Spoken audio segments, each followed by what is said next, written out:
Good morning students, welcome back to our online classes. Today now social class, chapter 3, tanks and groundwater. Tanks and groundwater. In the last class we studied about rivers. Rivers and rains. The water come out to the surface of the earth through rainfall. Some of this water sink down into the underground and the remaining water is flowing out. Some of it is changed into water vapor and get into atmosphere. Some water is absorbed by the plants and trees like that. So the rainwater, most of the rainwater is running out into the rivers, and from rivers they are flowing out into the sea. That's what we studied in the last class. But in the early times, in very old times, the people thought of making use of this running water, this rainwater. They observed a lot of water is coming with rain, but all this water is running out. How can we make use of this water? They thought about it. As a result, they found out certain ideas. They got certain ideas. One of such ideas is tanks. Tanks and cherubulu ani cheptaru Telugulo. Cherubulu. That means digging the land and store the water, this rainwater, for further use, future use. Like that in many areas, tanks were constructed in the past and the rainwater was stored in it. Without allowing the rainwater to run away, they directed this running water into the tanks and collected the rainwater there. This rainwater stored there was used for drinking and other domestic purposes and also for irrigating the agricultural land. So from the time of, it is said that from megalithic period means old age stone period, old stone age period. In the beginning, people when used stones as tools and weapons. That period was called Stone Age, megalithic age. From that time, they used this technique to store water and use it in the future time. So tanks were constructed and they used the water. Several rulers gave importance to construct such tanks. Among them, the most important were Kakatiya rulers and the Vijayanagara kings. Kakatiya rulers and the Vijayanagara kings and the Nayakas, they gave importance in building tanks in Telangana and Rayalaseema region.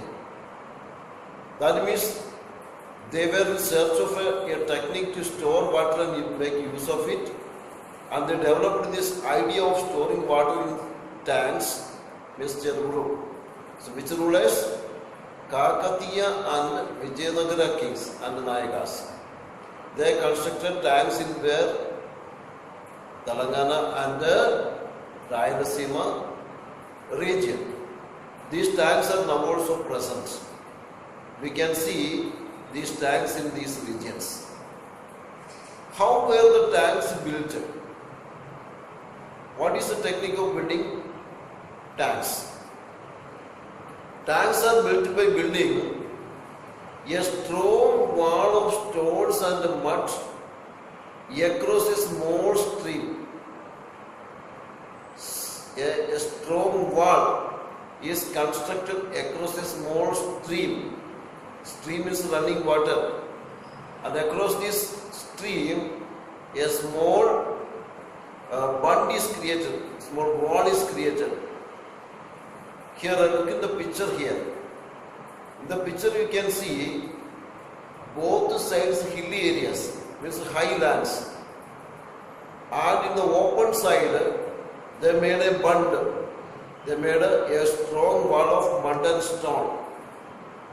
And at the other side you can see the agricultural lands.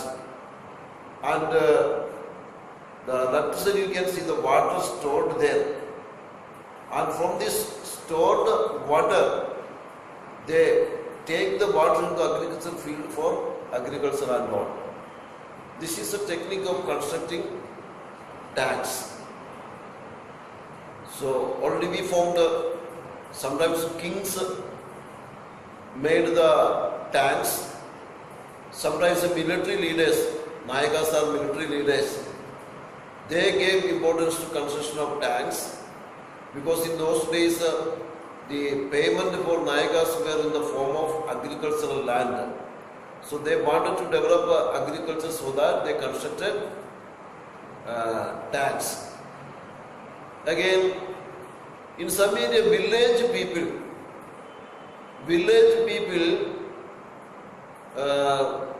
they constructed tanks for themselves. So they keep the memory of those who were responsible for building tanks through stories or songs or something like that. And they used to sing such songs in festival time, village temple festival time also. Everyone in the village contribute to the building of tanks. That means everyone wanted the water. So everyone contributed to the construction of tanks. And they one time construction is left not like that. Every year they do the repairing work. Because when running water comes into the tank, it will bring a silt also. Silt means soil. And if the soil is deposited in the tank, the depth of the tank will decrease and later it will not be able to hold more water in it. So repairing work is there. Removing silt and repairing the bund wall because it is made of mud and stone, so it may be damaged. It must be made new every time. Tank bed should be cleaned of the dirt and the silt. Thus, repairing work is there. Every one of the village does this work. And they appoint a person. They appoint a person to regulate the water flow. How much water should be allowed at a time? For giving and closing the tank bund, a person is appointed by the village people. This person is called Neerati. Neerati or Neer Katte Manishi. So who is Neerati? Neerati is the person who is in charge of the tank water and who opens the tank for distribution, also close the tank for storing water. So Neerati or Neer Katte Manishi is appointed by village people. How did the tanks help? Already I said tanks provide water for drinking. For whom? For human beings and animals. Also, because of the tanks, the wells, Bavi, the wells nearby will always have water. The wells will have water because of the presence of tanks. And drought will not occur because of the tanks, because in drought situations, people are able to use the tank water. Sometimes the tanks also may dry up. In summer season, the tanks may dry up. All water will be finished. At that time, in the tank, so much silt will be there. In this silt, people can cultivate crops also. So like that also tanks can be used. Okay. Another thing, another advantage of a tank is we can prevent the runoff of rainwater. We can prevent the running off of rainwater, and also we can stop erosion of topsoil.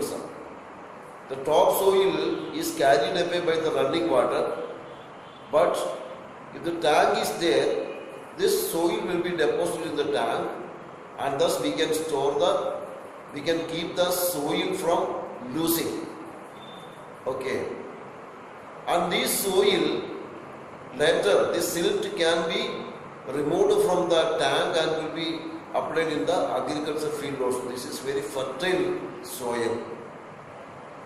And remember, the tanks in the village are not owned by any particular person. These tanks were owned by all people in the village. That means all people had equal right on the tank in the village. It belonged to all people in the village. So everybody benefited from the tank. It is not by one or two people, but all the villagers benefited from the tanks. But in modern times, the importance of tanks decreased. Nobody is taking care of the tanks as earlier. Early times, every year the tank was repaired, silt was removed, but nowadays nobody is taking care of these tanks. So many tanks are now not in use. Their bunds are broken down and water storing capacity gone, and many of the tanks are filled with silt, and like that, negligence, we can say, neglecting the tanks. By neglecting the tanks, many tanks now are out of use. There is no use of such tanks now. As a result, what happened? Every part of the state we see the sad state of dry tanks lying uncared for. Do you know, in whole India, Andhra Pradesh has the largest number of tanks, including Telangana. Telangana and Andhra Pradesh were together. It had the largest number of tanks in India. Second place go to other state, Uttar Pradesh, I think. So, in our state itself now, nobody is taking care of these kinds of tanks. Very rare. In some villages only we can see tanks like that. But tanks are very useful. In order to increase the underground water also, we need tanks. So read these 2 pages very well. I will give you some questions on it.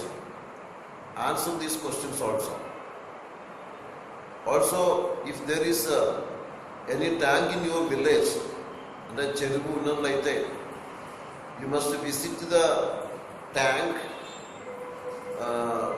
with the elders only. Don't go alone. If there is water in the tank, if you get into it, it is dangerous. So don't get into the tanks just to see how is it constructed, how much water is there like that, or how is the water used into the fields like that. You can understand directly because we have tanks around us. Okay? Wish you all the best. Thank you.